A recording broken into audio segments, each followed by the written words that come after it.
The ground beneath your feet is not as solid as you think. This is the startling reality of when the Earth betrayed the maps we made.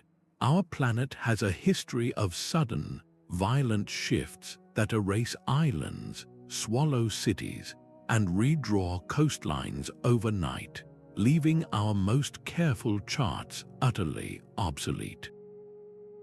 By the end of this, you will see the world not as a static picture, but as a living, breathing entity with a mind of its own. We will uncover the sunken metropolis, lost to a single storm, and investigate the bustling port that became a desert. How much can we truly trust the ground we stand on? That single storm did not just erase a city, it erased a certainty. For centuries, we have tried to impose order on the world by drawing lines on parchment and screens, creating a permanent record of a planet that is anything but. The true betrayal happens the moment a river abandons its ancient course overnight, rendering a lifetime of a cartographer's meticulous work instantly obsolete. His maps, once trusted guides, become beautiful, dangerous lies. This is the core of the Earth's defiance.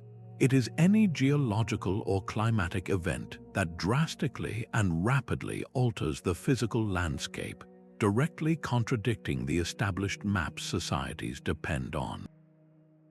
Think of the psychological shock for an explorer who trusted his charts with his life, only to find a new bay where dry land was promised, or a village that wakes up to find the coastline has retreated by a mile. Their reality has been fundamentally broken. As geologist Dr. Anya Sharma explains, these events expose the profound precarity of human knowledge when faced with the raw, untamable power of planetary forces. This is not a simple inconvenience. It is a fundamental clash between our desire for order and the Earth's inherent chaotic nature. It forces a humbling question. Are we the masters of this world, or merely its temporary guests, living on a stage that can and will be rearranged without our consent? The legend whispers of Rungholt, a city so wealthy its citizens paved their streets with gold and rang their church bells to taunt God. This was no myth, but a bustling trading hub on the fertile marshes of the North Sea coast. Its merchants grew rich from the salt and peat trades, confident in their dominion over the water. Their world was meticulously charted, their position secure on every map of the era. Then, on a single night in 1362, the Earth betrayed them completely. A monstrous storm surge, an event later called the Groot Mandrink, or the Great Drowning of Men, slammed into the coastline. The seawalls, trusted for generations, shattered. The city of Rungholt and countless other villages were simply erased, swallowed by the waves in a matter of hours. The maps that had guided sailors and traders became instantly, tragically useless, depicting a world that no longer existed.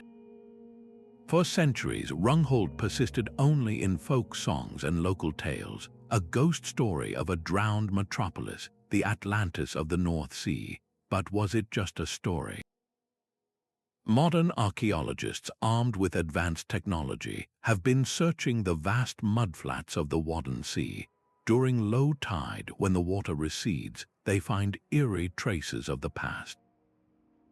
They have mapped the outlines of massive drainage systems, the foundations of homes, and even the faint, ghostly imprint of a main road, all preserved in the deep mud. The very land that betrayed the city has also kept its secrets, locked away for centuries. The fate of Rungholt is a stark lesson in geological humility. It forces us to ask, how secure are we, really? A single night of violent weather was all it took to redraw the map and consign a thriving center of human ambition to the realm of legend. A permanent reminder that the line between solid ground and open water is far more fragile than we dare to believe. Ships now rest on sand where waves once crashed. In the middle of a Central Asian desert, the rusting hulls of a Soviet fishing fleet point silently toward a vanished horizon. This is the ghost port of Moynak, a monument to the Aral Sea and to one of the most profound betrayals a map has ever suffered. Unlike the sudden storm that claimed Rungholt, this was a slow, deliberate unmapping, a catastrophe engineered by human hands. In the 1960s, Soviet planners drew new lines on their maps, deciding to divert the two great rivers that fed the Aral Sea to irrigate vast cotton fields in the desert. On paper, it was a perfect plan for economic growth. In reality, it was a death sentence for the fourth largest lake in the world. The maps, however, did not change. For years, they continued to show a thriving, stable sea, even as the water itself was steadily siphoned away. The Earth was betraying the charts, and the charts, in their stubborn inaccuracy, were betraying the people who lived there. You can watch this betrayal unfold in a chilling time-lapse of satellite images, a decades-long funeral for a body of water. The coastline doesn't just retreat, it evaporates, leaving behind a cracked, white plain of salt and toxic dust, poisoned by decades of agricultural chemicals. The fishing industry that sustained entire communities collapsed overnight. The boats left stranded miles from any water. The human cost was staggering, with health crises erupting from the poisoned air and economies utterly shattered.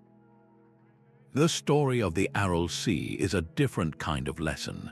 It shows that the Earth's betrayal is not always a natural act. Sometimes it is a consequence of our own ambition, a terrible feedback loop where our attempts to control the landscape ultimately cause it to transform beyond all recognition, leaving our maps as hollow relics of a world we destroyed ourselves.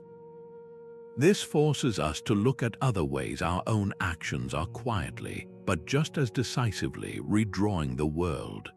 On a quiet All Saints' morning in 1755, the churches of Lisbon were packed. The city was one of Europe's wealthiest capitals, a jewel of trade and empire, its streets and harbors meticulously documented on the maps of the age. Then, at around 9:30 in the morning, the ground began to roar. It was not a simple tremor. The earthquake that struck was estimated to be one of the most powerful in recorded history, shaking the city for several terrifying minutes. Contemporary accounts describe the ground opening in great fissures, swallowing people and entire buildings whole. The ornate cathedrals, symbols of the city's faith and power, crumbled into dust, killing thousands who had gathered for Mass. But the Earth's betrayal was only beginning. As the shaking subsided, something even more bizarre and terrifying happened. Out in the Tagus River, the water dramatically receded, leaving the harbor floor bare, stranding ships on the mud. For the curious who rushed to the newly exposed land, this was a fatal attraction. A massive tsunami wave generated by the offshore quake gathered force and came roaring back. It slammed into the city center, completing the destruction the tremors had started. Then came the fires, burning for days, fueled by countless overturned candles from the morning's religious observances. When the chaos finally ended, Lisbon was not just damaged, its very topography was rewritten. The coastline was permanently altered, the flow of the Tagus River was changed, and the city's layout was rendered unrecognizable. Every single map of Lisbon was instantly, utterly obsolete. The philosophical shockwaves rippled across Europe with as much force as the geological ones. This event struck at the very heart of the Enlightenment, an era that championed reason, order, and a benevolent God. How could a rational world order include such random, catastrophic suffering in a holy city on a holy day? Thinkers like Voltaire were profoundly shaken, his poem on the disaster openly questioning optimistic philosophy. the Lisbon Earthquake did more than shatter stone and redraw coastlines. It cracked the foundation of an entire worldview, forcing humanity to confront a terrifying possibility. Perhaps the Earth was not an orderly garden made for us, but a volatile and indifferent force of nature, capable of rearranging our reality in a single morning. But the Earth's betrayal is not confined to the shifting shores of seas and cities.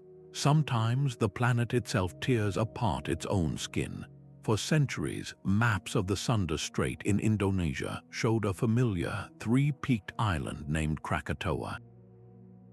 It was a known landmark for sailors, a fixed point in a vast ocean. Then, in August of 1883, the island committed suicide. A series of titanic volcanic eruptions tore the island to pieces. The final cataclysm on August 27th was so colossal that the sound wave circled the globe not once, not twice, but 4 times. The explosion was heard clearly over 3,000 miles away, a roar that convinced people thousands of miles from the epicenter that a naval battle was raging just over the horizon. When the ash settled and the dust literally fell from the sky, 2/3 of the island of Krakatoa were simply gone, vanished. The maps were not just outdated, they were depicting a ghost. The void left by the explosion was so deep that the ocean rushed in, creating a new, massive underwater caldera. But the betrayal of the charts was twofold. The initial eruption generated tsunamis of almost unimaginable power, waves that radiated outward and scoured the coastlines of Java and Sumatra, reshaping them in a few horrific hours. Villages that had been safely inland were suddenly on new coastlines, their old maps offering no warning of the walls of water that would erase them. Yet from this absolute destruction, something new was born. In 1927, fishermen reported seeing steam and smoke rising from the sea in the middle of the old caldera. The Earth was not finished. A new volcano was pushing its way up from the depths, breaking the surface to form a new island. They named it Anak Krakatau, the child of Krakatoa. This new landmass, growing and changing with every eruption, is a permanent, living reminder that the planet is constantly rewriting its own script. Krakatoa stands as the ultimate example of the Earth's creative destruction, a place where the planet's fiery, restless heart breaks the surface to simultaneously erase one world and build another right before our eyes. A river's path looks like a permanent fact etched into the continent, but the Mississippi has always had other ideas. For thousands of years, it has wandered lazily across its vast floodplain like a restless sleeper, constantly shifting its bed, carving new curves and abandoning old loops. Every map drawn since the first European explorers charted its course was, in a sense, a lie the moment the ink dried. This slow, relentless meandering was a quiet betrayal. But in 1876, the river made a move that would have rewritten the map of America. It began trying to jump its banks entirely, seeking a new, steeper, and far more efficient path to the Gulf of Mexico. Its target was the Atchafalaya River, a smaller distributary that offered a much steeper gradient. If the Mississippi succeeded in fully capturing the Atchafalaya, it would have abandoned its current course. This would have left the city of New Orleans, along with the entire industrial corridor of the lower Mississippi, as a stagnant backwater, economically strangled and geographically isolated. The maps we relied on would have been rendered utterly useless in one of the most dramatic landscape shifts in modern history. This was not a sudden earthquake or a volcanic explosion. It was a slow burn betrayal, a patient, powerful natural system executing a plan that had been in motion for centuries, and humanity decided to fight back. The United States Army Corps of Engineers stepped in to wage a perpetual war against the river's own will. They built an immense system of levees to hem it in, and they constructed a monumental piece of infrastructure called the Old River Control Structure. This complex of gates and walls is essentially a traffic cop for water, designed to force the Mississippi to stay in its old, mapped channel, allowing only a carefully measured amount of flow to divert toward the Atchafalaya. It is a staggering feat of engineering, a concrete and steel manifestation of our refusal to let the Earth have its way. Standing at this site, you feel the immense tension. On one side, the powerful, sediment-laden water of the Mississippi pushes with the weight of a continent behind it. On the other, the promise of a new course beckons. The structure itself has nearly failed in the past during the Great Flood of 1973, when the river's scouring power almost tore the entire foundation from the earth. This ongoing struggle reveals a profound truth. The Mississippi's defiance is not a past event. It is a present and active force. Our maps show a stable river, but that stability is an illusion maintained by colossal, unceasing effort.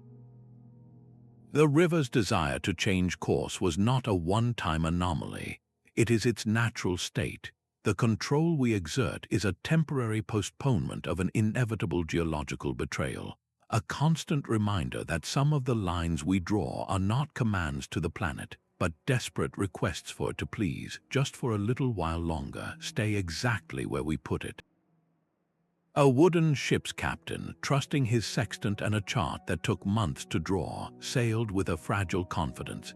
His map was a snapshot of a world he believed was stable, a single frame in a very slow-moving film.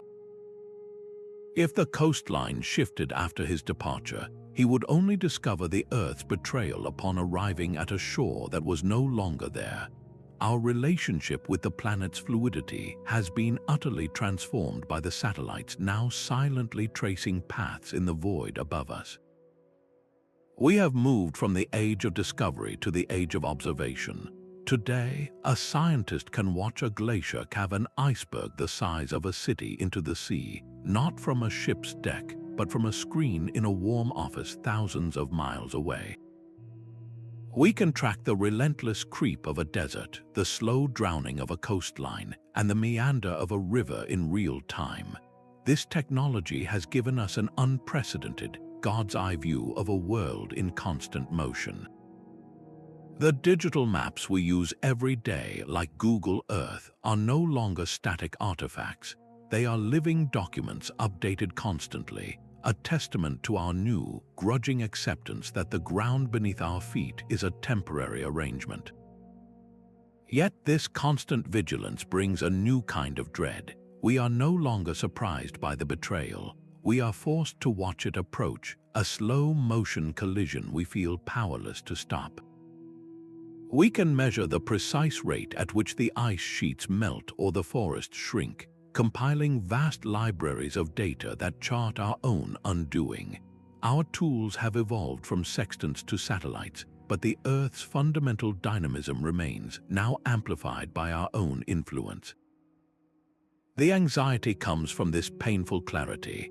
We are the first generation to hold a live feed of the planet's transformation in our hands, watching the lines we drew on our maps fade and reform in real time, and wondering what new world our children will see when they look at the same screen tomorrow. The ground beneath an Arctic village is no longer solid. For generations, the permanent frost, the permafrost that anchored the entire landscape, held firm. It was the foundation for every home, every road, and every line drawn on a local map. Now that foundation is melting. The soil turns to mud, causing the land to slump and buckle in a process called thermokarst. A path that was straight last year now winds around a new pond. A house built on stable ground now tilts at a precarious angle. The community's own maps, the ones that guided hunters and defined property, are becoming unreliable week by week. This is not an isolated story. The Arctic thaw is a single, vivid symptom of a global cartographic crisis, where climate change is systematically betraying our maps on a planetary scale. We are no longer facing isolated acts of geological defiance, but a coordinated, slow-motion rewriting of the entire globe. Rising sea levels are not a future threat, they are a present-day map eraser. Coastlines that have been stable for all of recorded human history are now in permanent retreat. Climatologists warn that the projections we see today are not mere possibilities, but a locked-in future. Dr. Kenzo Tanaka, a leading voice in coastal studies, states that even with moderate projections, we are committed to a sea level rise that will redraw the world's maps for centuries to come. He explains that the maps used to plan our greatest coastal cities, to establish international maritime boundaries, and to define entire nations are, in a very real sense, expiring. The coast of Florida, the deltas of Bangladesh, the island nations of the Pacific, their current outlines are becoming historical artifacts. This is a betrayal that unfolds not in a single night, like the storm that drowned Rungholt, but over decades, an inexorable creep of water that invalidates the work of generations of surveyors and lawmakers. Beyond the coasts, the crisis manifests as a slow burn. Deserts expand, swallowing fertile land and forcing the redrawing of agricultural and political maps. Weather patterns intensify, causing rivers to jump their banks with new ferocity, echoing the Mississippi's desire to roam but on 100 different fronts at once. The maps of our past, the ones we built our civilizations upon, are steadily becoming the fiction of our future. We are living in the era where the planet is updating its own atlas, and the new edition looks profoundly different from the one we have always trusted. The fate of a single island can tell the story of an entire planet. On Nuatambu in the Solomon Islands, the shoreline is not a line at all, but a memory. Over the past 2 decades, rising seas have consumed more than half of the island's habitable land. The saltwater invades gardens, contaminates fresh water, and gnaws at the foundations of homes. For the community, this is not a future threat, but a present-day reality forcing families to abandon the land their ancestors have called home for generations. They are becoming climate refugees, displaced by a border that is moving inward, a map being redrawn by the ocean itself. This slow, relentless loss is one face of the Earth's betrayal. Yet, in a strange and cruel contrast, the planet also creates new land with the same indifferent force. In the same ocean, a new island suddenly burst into existence. Following a massive volcanic eruption in 2015, the island of Hunga Tonga Hunga Hapai rose from the waves in a plume of ash and steam. It was a raw new world, a blank space on the map where none had been before. Scientists watched in fascination as it persisted for years, a rare opportunity to study the birth of a landmass, but its existence was always transient, a gift from the planet's fiery heart that was ultimately reclaimed by the sea in a later eruption. This is the dual nature of the Earth's defiance. It takes away the old and familiar, and it gives the new and uninhabitable. The emerging atolls and volcanic islands rarely, if ever, offer a new home for those displaced from places like Nuatambu. They are geological curiosities, not solutions. This creates a profound and unprecedented legal crisis. Under international law, a nation's sovereignty and its vast maritime boundaries, its exclusive economic zones for fishing and resources, are defined by its land.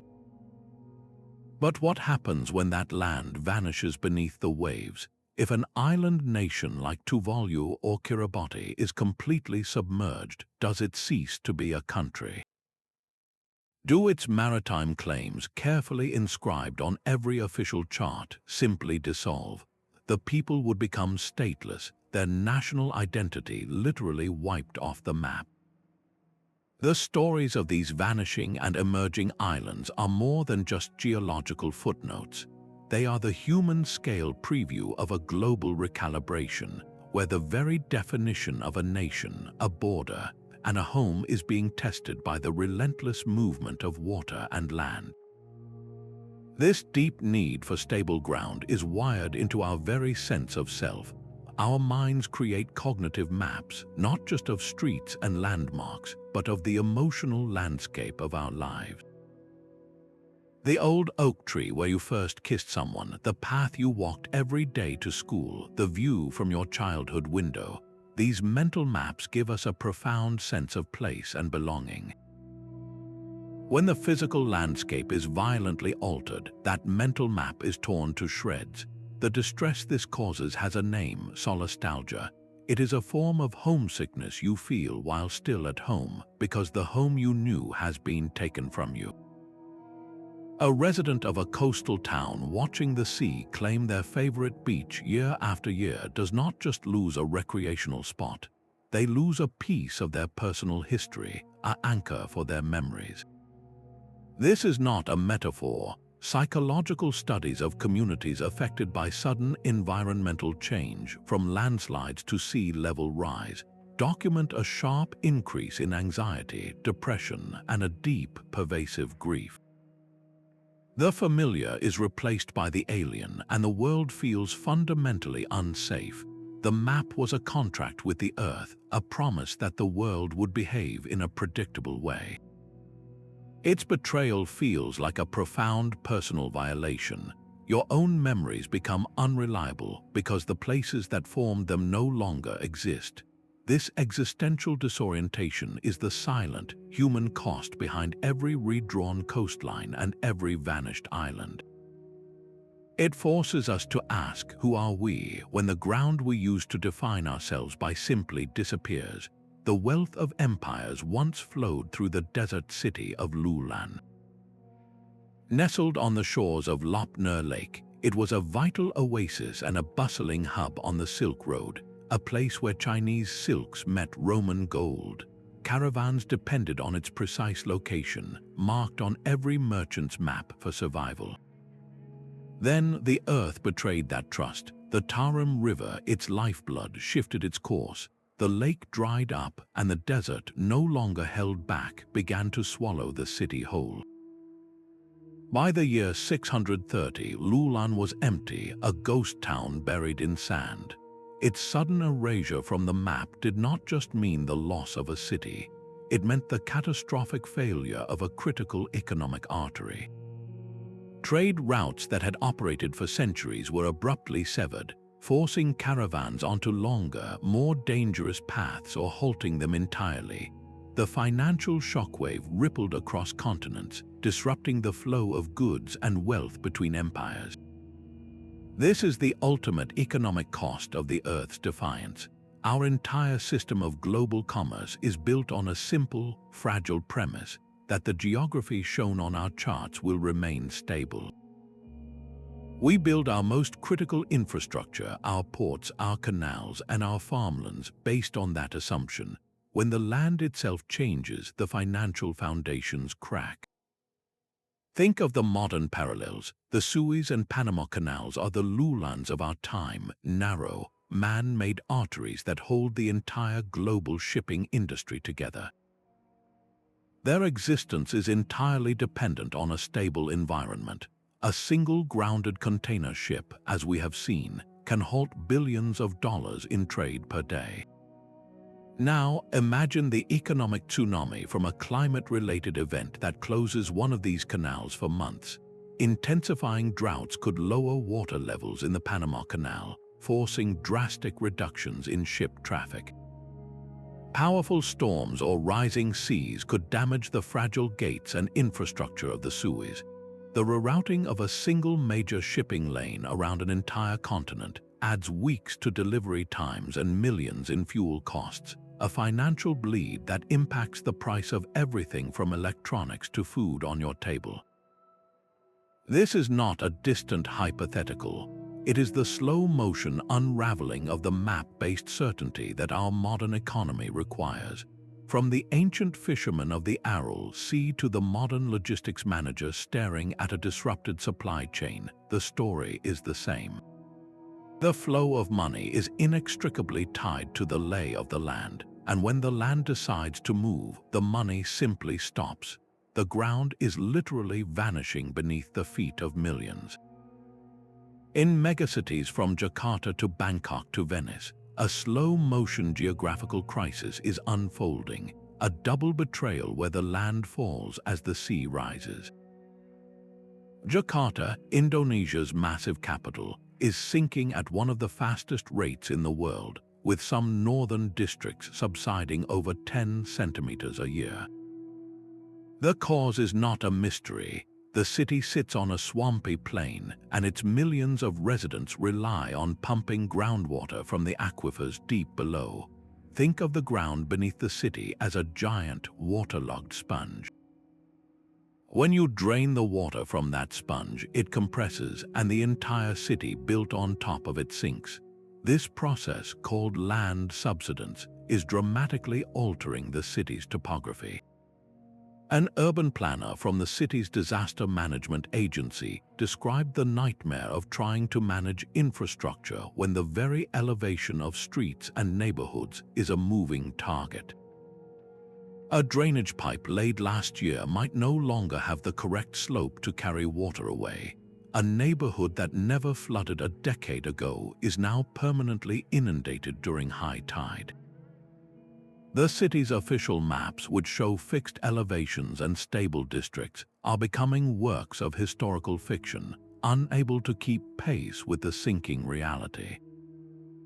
In Bangkok, the story is hauntingly similar. The weight of the city's skyscrapers presses down on the soft clay soil, while relentless groundwater extraction causes the layers of earth to compact. The city is not just sinking, it is tilting.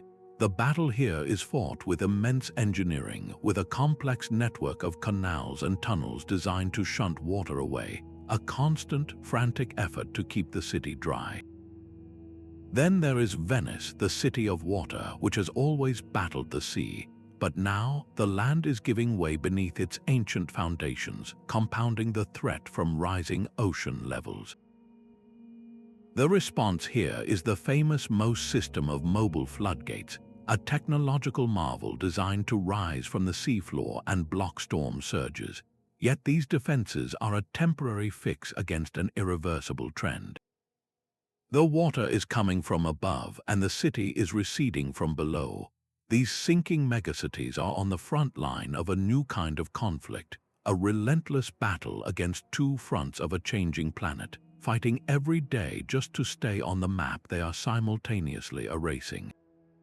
A lake can feel like a permanent feature, an anchor of life on the map. Yet across the globe, these anchors are being pulled up. In the heart of Africa, Lake Chad was once a colossal inland sea, its blue expanse so vast it was a landmark for astronauts in orbit. Maps from the 1960s show a massive body of water, the lifeblood for over 30 million people across 4 nations. Today, that same map is a lie. The lake has shrunk by over 90%, betrayed by a brutal combination of prolonged drought and the unquenchable thirst of massive irrigation projects. The water that once supported vast fisheries and fertile farmlands has been siphoned away, leaving behind a cracked, dusty plain and a patchwork of dwindling ponds. The Earth did not just redraw a coastline here, it erased an entire ecological and economic system. The humanitarian crisis is profound, as communities who have fished and farmed these shores for generations are plunged into poverty and forced into conflict over the scraps of remaining water. This is not a slow change, it is a collapse, and every map that still shows a great blue lake in that region is a monument to a world that has already vanished. A similar story of evaporation is unfolding in the American West. Utah's Great Salt Lake is now reaching record low levels, a stunning retreat that has left miles of newly exposed lakebed, a place they call the Beach of Despair. This is not a normal cycle of drought.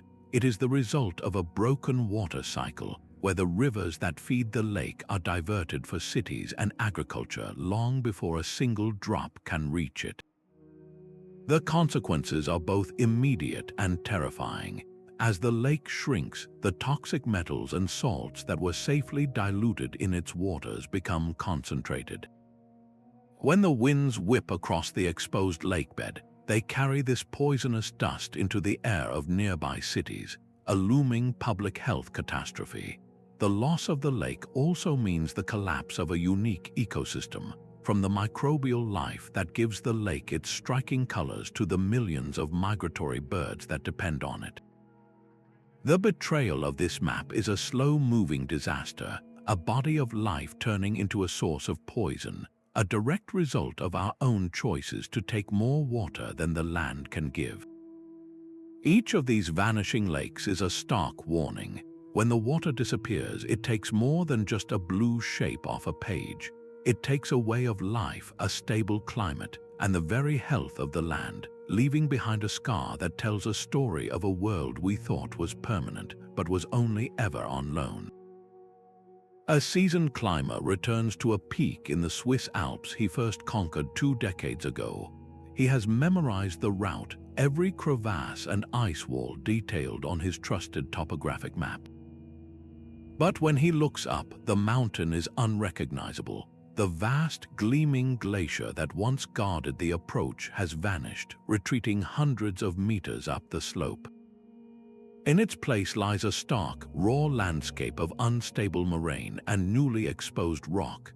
The map in his hand, a document of a recent past, is now useless, a beautiful lie. The very mountain has been reshaped. This is the silent, accelerating betrayal of glacial retreat, a geographical upheaval measured not in centuries but in a single human lifetime. The ice is not just melting, it is actively redrawing the world's highest places. As these frozen rivers vanish, they leave behind profound change. Where immense weight of ice once pressed down, the Earth itself is now rebounding, rising in a process called isostatic rebound. This is not a gentle adjustment. It can trigger landslides and destabilize entire slopes. Meanwhile, the meltwater pools in the new basins scooped out by the glacier, forming brilliant turquoise lakes where solid ice once stood. These lakes are often perilously dammed by unstable piles of glacial debris, posing a catastrophic flood risk to valleys below. The very sources of great rivers are shifting, altering the water supply for billions of people who live downstream. We can witness this global transformation from space. Time-lapse images of Greenland show a crushing loss of ice, a white expanse rapidly giving way to dark, absorbent rock. In Patagonia, vast glacial tongues that once stretched into the sea have receded, leaving behind fragmented fjords and new, barren islands. The maps that guided generations of alpinists, surveyors, and explorers are no longer guides. They have become historical artifacts, snapshots of a world that is ceasing to exist. The mountains we thought were eternal, the unchanging pillars of our planet, are being actively, visibly remade. Some parts of the world laugh at the very idea of a permanent map. Deep in the Amazon rainforest, a cartographer's work is an exercise in futility. The rivers here are not fixed blue lines, but living, pulsing arteries that constantly shift their course. A waterway clearly marked on a satellite image one year might be a dry, overgrown gully the next, while a new channel has silently carved its way through the jungle elsewhere. The forest itself is a fluid entity, its paths and clearings erased by relentless growth within a single season. An expedition relying on a map, even one just a few months old, can find itself navigating a world that no longer exists, where the promised riverbank is now a kilometer inland, and the solid ground shown on the chart is a newly formed swamp. This is not a betrayal in the sudden, catastrophic sense, but a constant, gentle defiance. The land itself is in a state of perpetual motion, refusing to hold still long enough to be pinned to a page. The same is true for the vast sand seas of the Sahara. Here, the dunes are not static hills, but great waves of sand, slowly marching across the desert, driven by the wind. A landmark dune that guided a caravan for centuries can simply walk away, leaving nothing but a flat plain in its wake. The routes between oases, those precious lifelines in the emptiness, are constantly being erased and redrawn by the shifting sands. To try and create a definitive map of such a place is to try and capture the wind in a bottle. These landscapes are the planet's untamable core, places that have never been and will never be fully captured by the cartographer's pen. They represent the absolute limit of our knowledge, a humbling reminder that for all our satellites and sensors, there are corners of the Earth that guard their secrets jealously, changing just fast enough to ensure they will always remain, in some essential way, unmappable. Long before we had satellites to document the change, we had storytellers to remember it. Our oldest legends of sunken kingdoms and world-ending floods may be the most profound maps we have ever drawn, charting not coordinates but collective trauma. Off the coast of Cornwall, the legend of Lyoness tells of a fair and prosperous land, complete with 140 churches, that vanished beneath the waves in a single cataclysmic night. To this day, fishermen in the area will point to certain rocks and say they are the spires of its drowned cathedrals. Geologists now tell us that this entire region, Doggerland, was once a vast inhabited plain connecting Britain to mainland Europe. As the glaciers melted at the end of the last ice age, sea levels rose relentlessly, swallowing this entire world over centuries. The story of Lyoness is not a fantasy. It is a folk memory, a haunting echo of a real geographical betrayal that displaced thousands and redrew the map of a continent. The tale was simplified, dramatized into a single night of loss, but its core truth remains, a narrative fossil preserved in the bedrock of culture. The same pattern echoes across the globe. The biblical story of Noah's great flood finds startling parallels in the flood myths of the Mesopotamians, the Greeks, and countless indigenous cultures.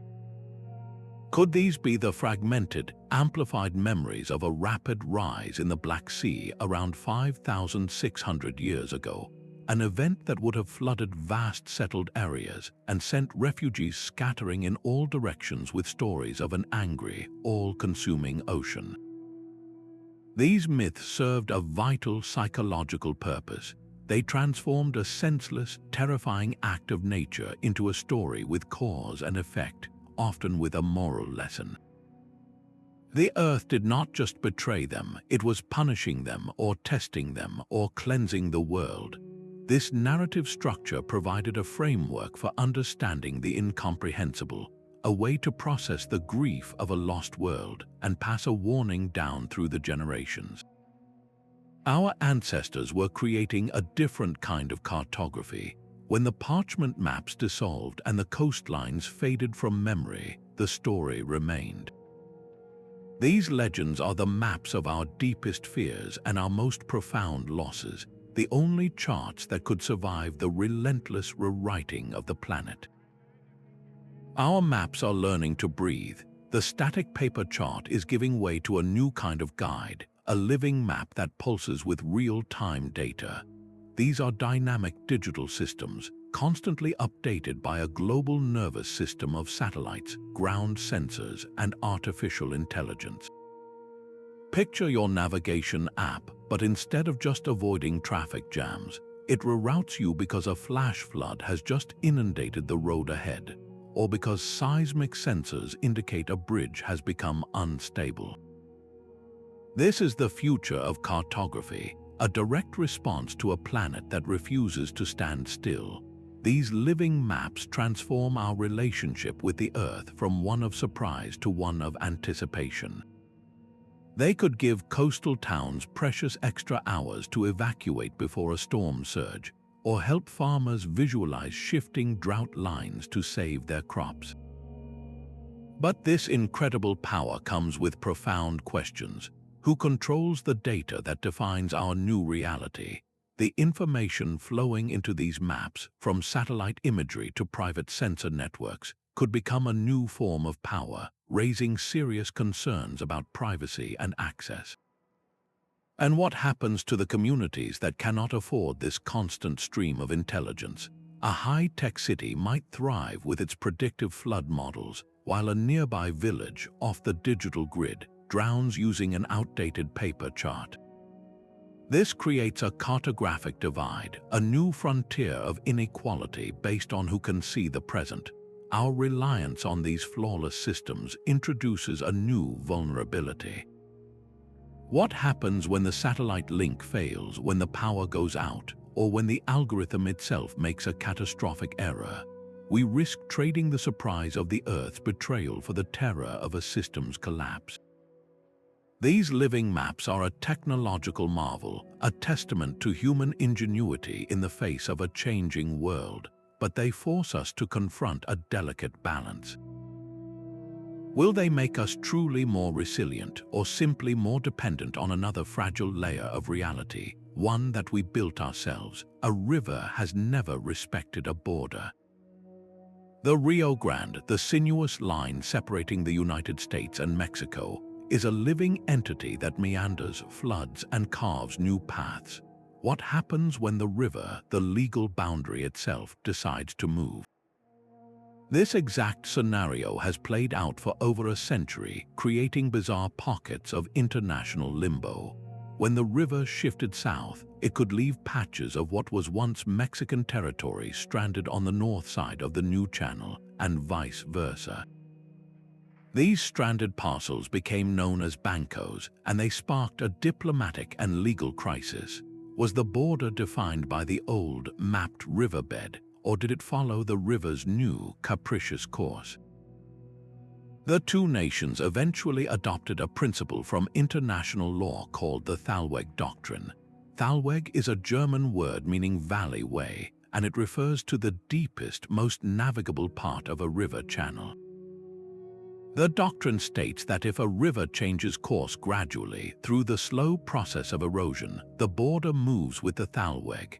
But if the river changes suddenly and violently, through an avulsion like a flood cutting a new channel, the old border remains fixed.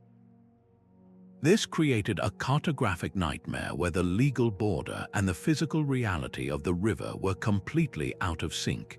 The law was trying to apply rigid rules to a force of nature that operates on its own terms. This is the Earth's betrayal on a diplomatic scale, where a shift in silt and water can force two nations to renegotiate their very sovereignty.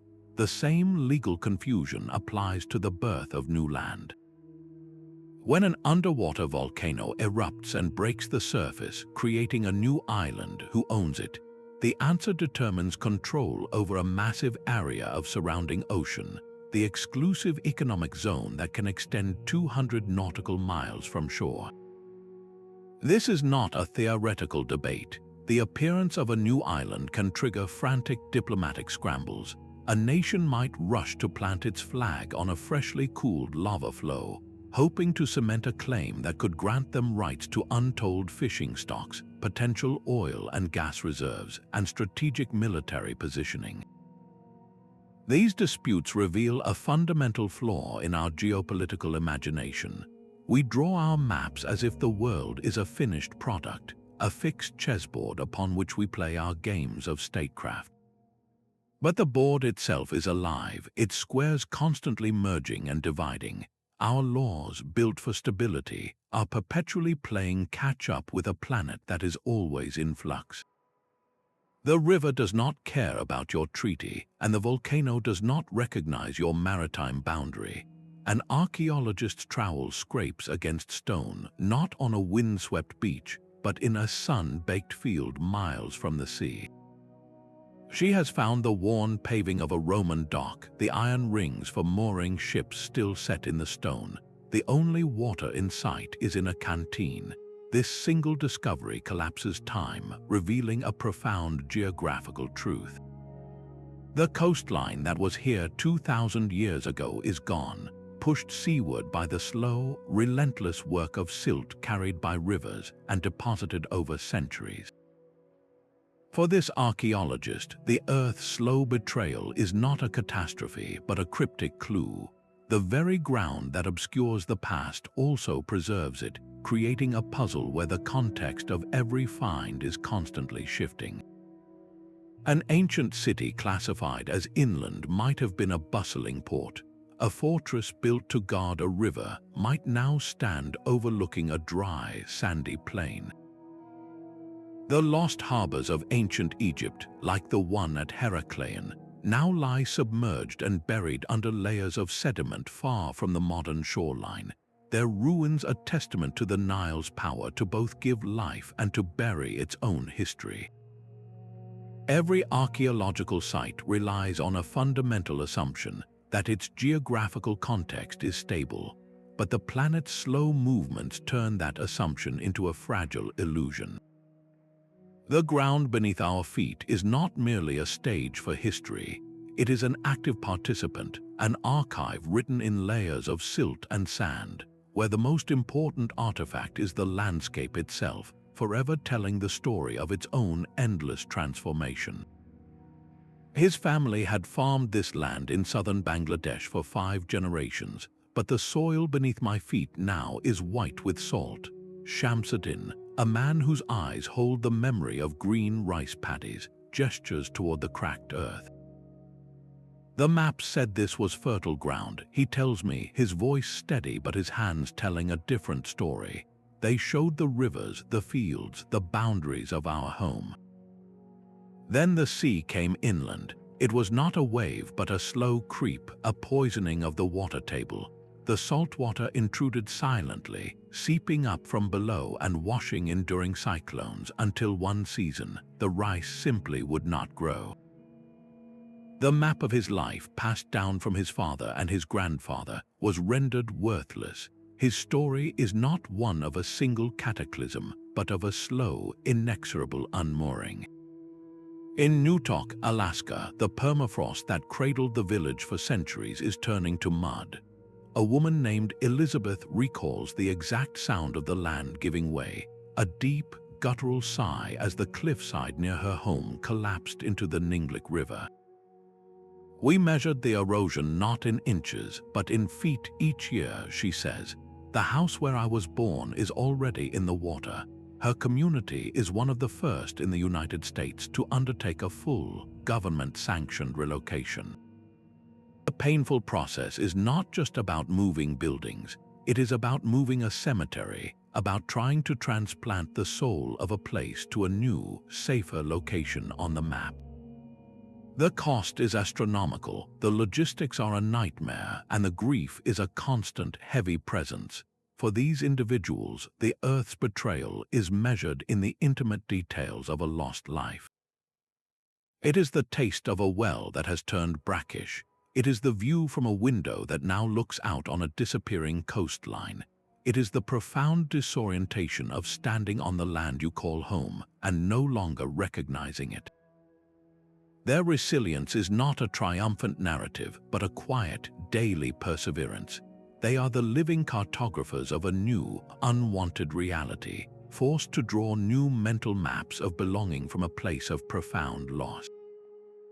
Their testimony moves the crisis from abstract lines on a chart to the deeply human struggle to find solid ground, both beneath our feet and within our hearts. This philosophical shift asks us to reconsider the very definition of betrayal. If the planet is a living entity, as proposed by thinkers like James Lovelock with his Gaia hypothesis, then its actions are not malicious. A forest fire is not an act of arson against the trees, but a natural process of renewal. A river changing its course is not breaking a contract, but simply following the path of least resistance. Our maps in this light are not records of truth, but expressions of a temporary and deeply human desire for stability. The Earth's so-called betrayals are merely its own vital processes, its breathing, its shifting, its constant rebalancing act that is utterly indifferent to the lines we draw. This idea fundamentally challenges the anthropocentric view.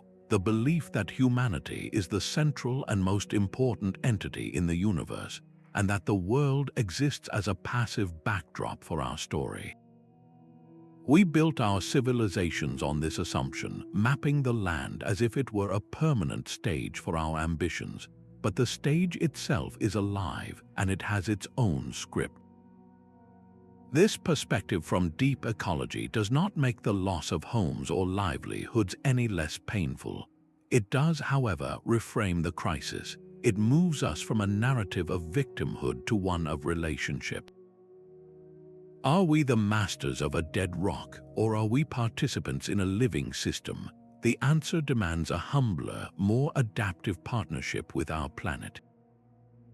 To truly understand the Earth is to learn its language of change, to read the signs of its constant flux, and to build our societies not as fortresses against nature's will, but as flexible structures that can bend with the wind and move with the river. Our survival may depend less on our ability to control the map and more on our courage to finally let it go. That Dutch dike is a monument to a simple, stubborn idea that we can learn to live with the water instead of just fighting it. For centuries, the Netherlands has waged a brilliant, ongoing war against the sea, not to conquer it, but to negotiate a truce. They built a staggering system of dikes, canals, and pumps, wresting fertile land known as polders from the ocean's grasp.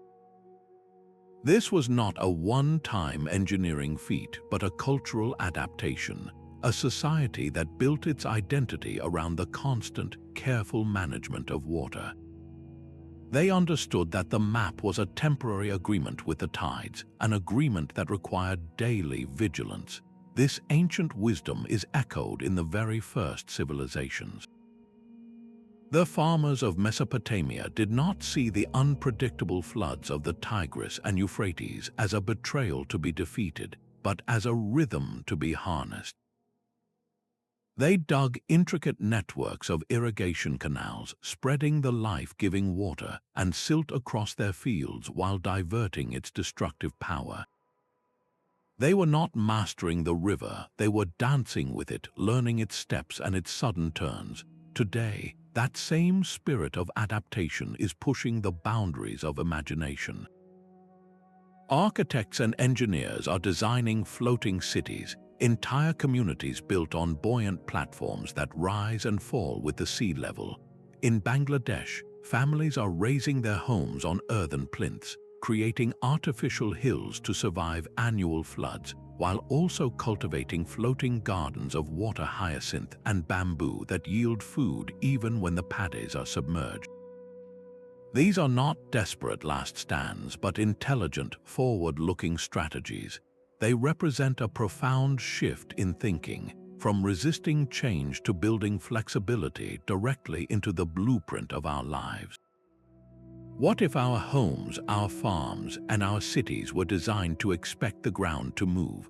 The most resilient cultures have always done this, from the nomadic pastoralists who follow the rains to the stilt house villages of the Mekong Delta. They did not build for permanence, they built for process. Their greatest innovation was not a specific technology, but a mindset, an acceptance of flux woven into the fabric of daily life. This historical wisdom offers a powerful template for our future. The lesson is not that we can stop the Earth from changing, but that we can change how we live upon it, designing our world not as a fortress, but as a vessel, ready to ride the waves of an ever-transforming planet. The future of our coastlines may hinge on a single block of ice the size of Florida. The Thwaites Glacier in West Antarctica, often called the Doomsday Glacier, is currently the subject of intense scientific study. Its structure is fundamentally unstable because the bedrock beneath it slopes downward as you move inland. This means that as warming ocean water melts the glacier from below, it can retreat into deeper and deeper basins, a process that could become self-perpetuating and irreversible.